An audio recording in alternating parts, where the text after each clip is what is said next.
We also answer questions, and Mark, let's see where the question is this week for you. Let's see. Oh, okay, it's about housing. Mark, I want to sell my house, but I don't know where to begin. What advice do you have? Great question. And with inventory being so low, it's a great opportunity to sell. But how do you make that first move, right? Well, step one is contacting and hiring the proper real estate professional, right? The real estate agent in your community.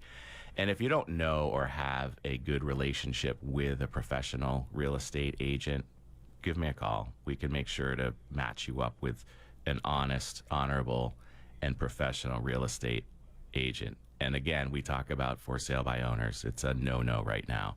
It's a no-no all the time, but especially right now with the way that this market is playing out. It's very complicated, and you really need to be a seasoned veteran to understand how to handle these offers, multiple offers, appraisal contingencies, waiving home inspections, all of these things that go along with a really wild market.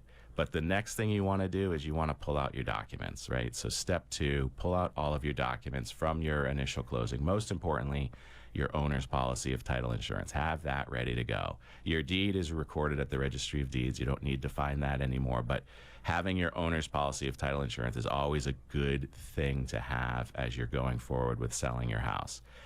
And also, have you had any work done in your home? You know, depending on how long you've been in that home, maybe it's only 3 to 5 years, but maybe it's been 35 years. You know, did you remodel the kitchen? Did you put in a pool? Did you do all of these things to improve your home? And if so, were the permits pulled properly, and were they closed properly? Most importantly, were they closed? Did you hire and engage a service provider to do work on your house? They pull a permit, but did it get closed? Go down to your local town hall and find out. Same with wetlands. Do you have wetlands on your property where you needed to obtain a permit from the Conservation Commission? If so, did you go back and have that closed? And of course, you want to strategize. What's next? Where are you going? Are you going out of state? Are you going to Florida, New Hampshire? Well, we're licensed there to do closings as well. But if you're not, what are you going to do? Are you going to add a suitable housing contingency to find a new home? Are you going to do a use and occupancy? Are you going to have a long closing request for the buyer? Well, you're going to strategize with that professional that you've hired. And then, of course, you want to purge. And that's what you would want to start doing now. So when you get that title insurance policy, start purging too. Get those 3 piles going we've talked about, right? You want to keep it, you want to throw it away, or you want to give it away. And you want to get that going sooner than later. And that paint, yeah, nobody wants your paint. So you want to dispose of that properly with your transfer department. And also, finally, with just the appreciation, a couple of paint cans in the basement for you when you're... Yeah, don't do that. And always remember, there's cupboards, there's attics, there's sheds. You know, get going and be proactive, right? Get in there and get that stuff out of there sooner than later, and it'll be nice and ready for you when you list that property in the spring. But what I want to talk about too, Rob, is having those professionals. We talk about having a team of professionals around you all the time, and you know, the real estate agent, the financial advisor, and the accountant. Right now would be a good time to talk to your accountant, right?